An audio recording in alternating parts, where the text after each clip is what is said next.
Hello दोस्तों, welcome back to my channel Piya wonder study. आज हम लोग पढ़ने वाले क्लास 11 बायो का चैप्टर 4 एनिमल किंगडम। जैसे कि मैंने बताया कि इसकी मैंने पार्ट 5 वीडियो तक कंटिन्यू किया है। मैंने ये चैप्टर काफ़ी बड़ा है, तो हम इस चैप्टर की ओर ही ध्यान दे रहे हैं। फिजिक्स केमिस्ट्री हम नहीं पढ़ रहे हैं अभी के लिए, क्योंकि मैं बायो की ही वीडियो डाल रहा हूँ। एनिमल किंगडम को हम कवर अप करेंगे, फिर जाकर हम फिजिक्स केमिस्ट्री पर आएंगे। तो हमारा जो था कि हमने अभी तक पढ़ा रैपिड रिवीजन के साथ साथ हमने उनकी जो उनके क्लासिफिकेशन थे उनको पढ़ा। बॉडी सिमेट्री हो गया, बॉडी प्लान हो गया। इन सब से आपको 70% जो सिलेबस था, 70% जो आपको मतलब इस चैप्टर में 70% आपको पता चल गया। इसके बाद हमने क्या चालू किया है, हर 11 मेंबर्स हैं इसमें, फाइलम्स में 11 मेंबर हैं। कौन कौन से मैं आपको फिर बता देता हूँ। Porifera, Coelenterata, Ctenophora, Platyhelminth, Aschelminth, Annelida, Arthropoda, Mollusca, Echinodermata, Hemichordata, Chordata. तो इन सब ये सारे फाइलम्स हैं। तो इन सब को ही बारे में हम पढ़ेंगे, क्योंकि जब हमें थोड़ा थोड़ा बस जाना था कि हाँ इसमें राउंड वर्म होता है, ये कॉकरोच होता है, तो इन सब के बारे में जाना था। ये प्रिमिटिव एनिमल है, जैसे फोर बियरेड के नाम से, तो थोड़ा थोड़ा जाना था। अब उसको हम डीपली जान रहे हैं। या वो हम मछलियों के बारे में जानेंगे, मैमल्स के बारे में जानेंगे, रेप्टाइल्स के बारे में जानेंगे, कॉकरोच के बारे में जानेंगे, अलग अलग एनिमल्स के बारे में जानेंगे, ह्यूमंस के बारे में जानेंगे। तो इन्हीं सब के बारे में जानेंगे। तो जहाँ तक मैं बताया कि अगर आपने वीडियो मेरी पहली वाली नहीं देखी है तो आप जाकर मेरे चैनल के बायो में जाकर देख सकते हैं, वहाँ पर आपको वीडियो मिल जाएगी। तो आज चलते हैं। आज हमारा पहला मतलब पर वीडियो मैं इसमें जो हमारे फाइलम्स हैं उनको कंटिन्यू करूँगा। तो 11 मेंबर्स हैं, तो शायद से अभी बहुत सारी वीडियोस आएंगी। तो चलिए कंटिन्यू करते हैं। हमारा जो पहला फाइलम है वो है हमारा पोरीफेरा। जैसे कि मैंने बताया कि मैंने अभी तक जो था कि अभी मैंने ट्रिक्स भी बताई थी। अगर जो इसके पहली वाली वीडियोस थी पार्ट 5, तो उसमें थोड़ा मैंने ट्रिक्स बताई थी, IV3 डाइजेशन ट्रिक और हेमा इको। तो इन सब में जैसे कि मैं बताऊं कि इन सब में मैंने बहुत सारी चीज़ों को जोड़कर ट्रिक्स बनाई थी। तो अगर आपको जाकर देखना है तो आप जाकर देख सकते हैं, और मेरे चैनल में मिल जाएगा आपको। तो उसमें मैंने digestion trick, fertilisation trick, sex determination, इन सब के बारे में बताया था। तो आप जाकर वहाँ पे देख सकते हैं। तो हमारा जो पहला टॉपिक रहने वाला है, आज रहने वाला है, सबसे पहला जो आज हम पढ़ेंगे वो रहने वाला है पोरीफेरा। पोरीफेरा के बारे में आज हम जानेंगे। पोरीफेरा होता क्या है, पोरीफेरा मतलब पोरीफेरा फाइलम में क्या, मतलब हम इसकी और 50% बातें तो जानते हैं कि भाई 50% में क्या आता है। पोरीफेरा जो है ये एक प्रिमिटिव एनिमल है। ये स्पंज होता है, ये एसिमेट्रिकल होता है, ये इसमें मल्टी सेलुलर ऑर्गेनिज्म होता है, और बहुत सारी चीज़ें, इसमें कैनाल सिस्टम होता है। तो इन सब के बारे में जानते हैं। तो इन्हीं सब चीज़ों के बारे में पढ़ेंगे आज। तो चलिए शुरू करते हैं।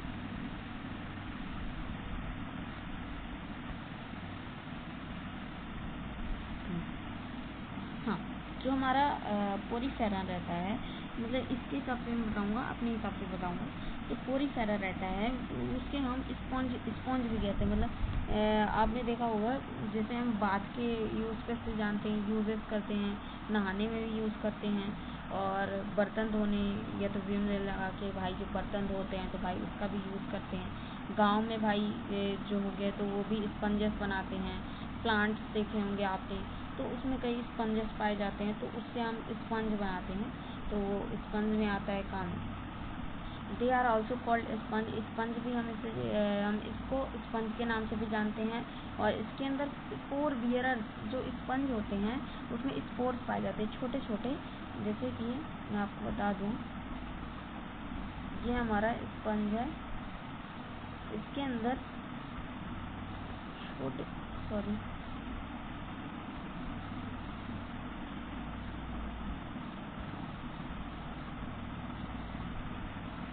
जैसे कि हमारा स्पंज है, इसके अंदर छोटे छोटे पोर्स पाए जाते हैं, छेद पाए जाते हैं। इन्हीं छेद में भाई आज पूरा पोरीफेरा भाई बहुत बड़ा है। मतलब इसमें इसका जो टॉपिक है ये बहुत ज़्यादा ही बड़ा है, क्योंकि जो प्रिमिटिव है भाई, प्रिमिटिव तो है बहुत, इसका जो टॉपिक है मैंने पढ़ा भाई, तो इसमें आ जाता है हमें वाटर कैनाल सिस्टम भाई, तो वो तो बहुत ही ज़्यादा एक्सक्लूसिव है, बहुत ही ज़्यादा ह्यूज है, बहुत ज़्यादा बड़ा है।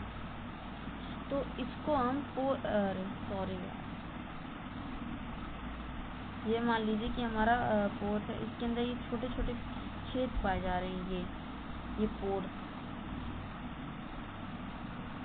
ये जो पोर हैं तो इस पोर्स हैं, इसी कारण इसको हम पोर्स पाए जाते हैं, मतलब छोटे छोटे छेद पाए जाते हैं। इन छेद का भी हम काम जानेंगे। इसे हम इसीलिए पोर बियरर एनिमल भी कहते हैं, इसे हम पोर बियरर एनिमल के नाम से भी जानते हैं। और ये जो हमारे पोरीफेरेंस हैं, ये मोस्टली मराइन वाटर यानी खारे पानी में ज़्यादातर पाए जाते हैं। मतलब ऐसा नहीं है कि फ्रेश वाटर में नहीं पाए जाते, फ्रेश वाटर में भी पाए जाते हैं, बट ज़्यादातर जो है ये खारे पानी में ही पाए जाते हैं। तो मेनली आप ये कह सकते हैं कि मेनली ये खारे पानी में ही पाए जाते हैं, ऐसा नहीं है कि फ्रेश वाटर में, फ्रेश वाटर में भी पाए जाते हैं। इसके अंदर एक कैनाल सिस्टम होता है, वाटर कैनाल सिस्टम, उसके बारे में जानते हैं। इसके अंदर वाटर कैनाल सिस्टम होता है, कौन सा, मतलब एक वाटर कैनाल सिस्टम टाइप बताता हूँ आपको।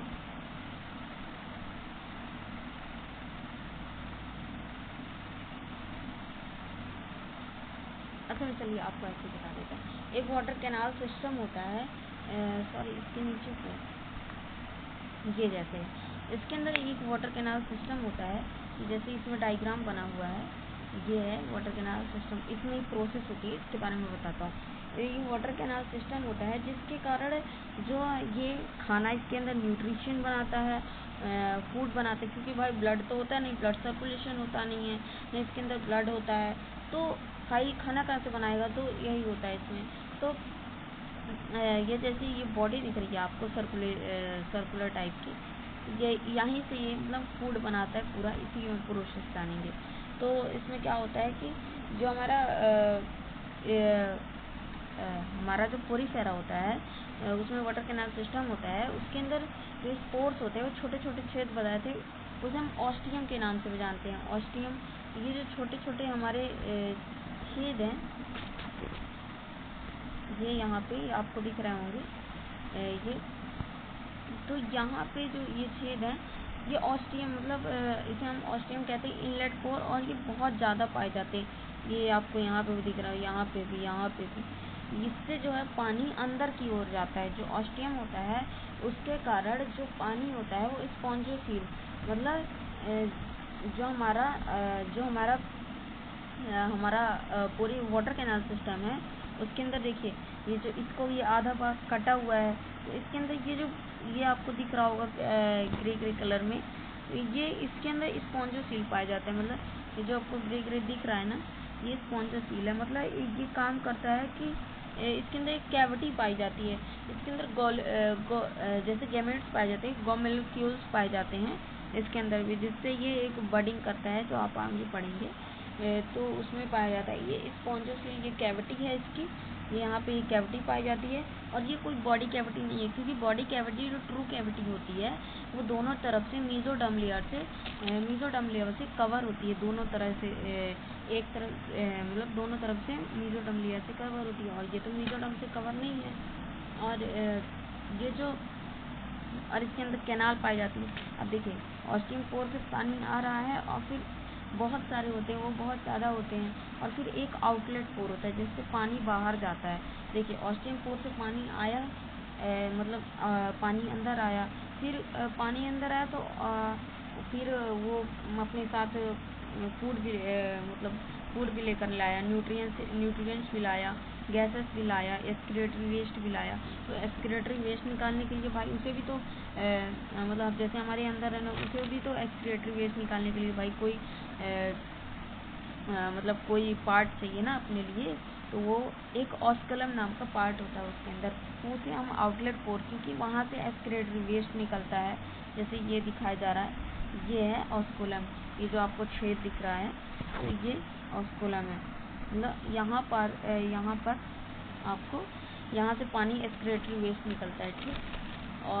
और इसी में कोल है, ये जो आपको यहाँ पे हल्का हल्का ब्लैकिश टाइप में दिख रहा होगा, जिसे हम पोलार सेल के नाम से जानते हैं। और इसमें हल्का हल्का फ्लैजिलेटेड सेल्स होते हैं, मतलब फ्लैजिलेटेड सेल्स जैसे आपने देखा होगा कि पानी के बहाव को ही बना के रखता है, मतलब पानी जब अंदर आया भाई पानी के बहाव को मेंटेन, इलेक्ट्रिसिटी मेंटेन करता है, इलेक्ट्रिक करंट मेंटेन करता है उसके अंदर का, तो यही सब मेंटेन करता है। तो इसमें जो मतलब जैसे आपने नाव देखी होगी तो चप्पू चलाते भाई, वो लोग चप्पू चलाते हैं तो चप्पू हिलाते रहते हैं जिससे नाव मेंटेन रहती है, मतलब नाव यहाँ वहाँ नहीं जाती है, ये मतलब जिस जगह पर उसे जाना है वही जगह पर वो जाती है। ठीक, तो वो चप्पू का काम मतलब जो चप्पू होते हैं उसका काम करती है कौन, फ्लैजिलेटेड, वो हिलते रहते हैं और बॉडी जो फ्लो है वो बराबर बना रहता है और पानी सही जगह से फ्लो होता है। ठीक, उसी तरीके से इसका यही सब है। और देखेंगे हम नीचे तो ये सब हमारा ट्रांसपोर्टेशन सिस्टम बता दिए। बस जो रियलिस्टिक में इस तरीके से दिखता है कि ये जो आपको दिख रहा होगा ये समुद्रों में पाया जाता है। कई लोगों ने देखा होगा, कई भाई बहुत ही कम लोगों ने देखा होगा, मैं ऐसा नहीं कह रहा हूँ, बट जो पहले आपको बाद में एनिमल्स दिखेंगे उन्हें तो आपने देखा ही होगा। और ये सेक्सुअली एसेक्सुअली दोनों रिप्रोड्यूस करते हैं, आपको ये वाटर के द्वारा, मतलब गैमेट्स आए भाई जब जैसे रिप्रोड्यूस करना है तो इसके अंदर ये सेक्सुअली रिप्रोड्यूस करते हैं और गैमेट अंदर आते हैं, इसके अंदर गैमेट मॉलिक्यूल्स होते हैं जो एक रिप्रोडक्शन करते हैं जैसे हाइड्रा के अंदर करते हैं। तो उसी तरह इनलेट बडिंग करते हैं और हाइड्रा जो है वो मतलब बाहर बडिंग करता है। देखिए देखा होगा कि आपने वो हाइड्रा जो है अलग अलग टेंटिकल्स निकालता है, अपने अलग अलग टेंटिकल्स निकालता है, उसके कारण फिर वो उसके अंदर जो टेंटिकल्स होते हैं वो अलग होकर फिर एक नया हाइड्रा बना लेते हैं, फिर वो बाहर बडिंग करते हैं। बट ये जो होता है ये अंदर ही बडिंग कर लेता है, अंदर ही गोमोलिक्यूल्स बना लेता है जिसकी मदद से अंदर ही बडिंग करते हैं, अंदर ही अंदर बडिंग किया, फिर जब बडिंग का समय आ गया तो फिर बाहर निकल गए, जैसे बहुत सारे ये निकले हुए हैं इसी तरीके से बहुत सारे फिर बाहर टेंटिकल्स निकल गए। तो पहले अंदर ही बडिंग करता है फिर जाके, जैसे बम्बू का आपने ट्री देखा होगा तो आप लगाएंगे तो पहले वो तो 5-6 महीने उसमें एक छोटा सा प्लांट भी नहीं निकलेगा, फिर निकलेगा ना तो 10 दिन के अंदर मतलब बहुत ज़्यादा उसमें ग्रोथ हो जाती है, बहुत ज़्यादा, बहुत जल्दी ग्रोथ कर जाता है। बट पहले वो ग्रोथ नहीं करता है, पहले अंदर ही अंदर ग्रोथ करता है, फिर एक दरकी को भाई एक जल्दी से ही फिर वो बड़ा हो जाता है। ठीक, तो इसमें यही होता है। और पोरीफेरम बॉडी जो होती है उसके अंदर जो मतलब पोरीफेरम बॉडी क्या कैरी करती है, स्पॉलिक्यूल्स और स्पॉन्जी फाइबर्स मतलब कैरी करती है, स्पाइक्यूल्स और स्पॉन्जिंग फाइबर्स मतलब स्केलेटल जो रहते हैं उनको कैरी करती है। ठीक, तो उसमें जो ये फाइबर प्रेजेंट होते हैं वो उनका नाम स्पॉन्जिंग फाइबर और कैलेरियस स्पिक्यूल्स और कैल्शियम कंटेनिंग स्पिक्यूल्स नाम से होता है इनका। जैसे हमने बताया कि टफ भी होते हैं, मतलब बहुत ज़्यादा टाइट होते हैं, और कुछ ऐसे होते हैं कि मतलब कांटेदार, मतलब बहुत कांटेदार दिखे होंगे, जैसे ये आपको टफ दिखेगा, कोई बहुत टाइट होगा, उसकी वेंट्रिकल जो होगी वो बहुत ज़्यादा टाइट होगी। और कुछ मतलब कुछ होते हैं जो कैल्शियम कंटेनिंग स्पिक्यूल्स होते हैं, वो कांटेदार पौधे होते हैं, उसमें कांटे लगे होते हैं, मतलब चुभते हैं जो भाई। और इसके अंदर स्केलेटल बॉडीज भी होती है जो कैलेरियस स्पिक्यूल्स उसे कहते हैं, मतलब स्केलेटल मतलब हड्डियाँ जैसे एकदम स्ट्रक्चर रहता है, उसी तरीके से रहता है। और ये एसेक्सुअली रिप्रोड्यूस करते हैं फ्रेगमेंटेशन और इंटरनल बॉडिंग गैम्यूल द्वारा, जैसे मैंने बताया कि अंदर ही अंदर बडिंग कर लेते हैं, उसे इंटरनल बॉडी, और उसे हाइड्रा में एक्सटर्नल बडिंग होती है। ठीक, उसी तरीके से।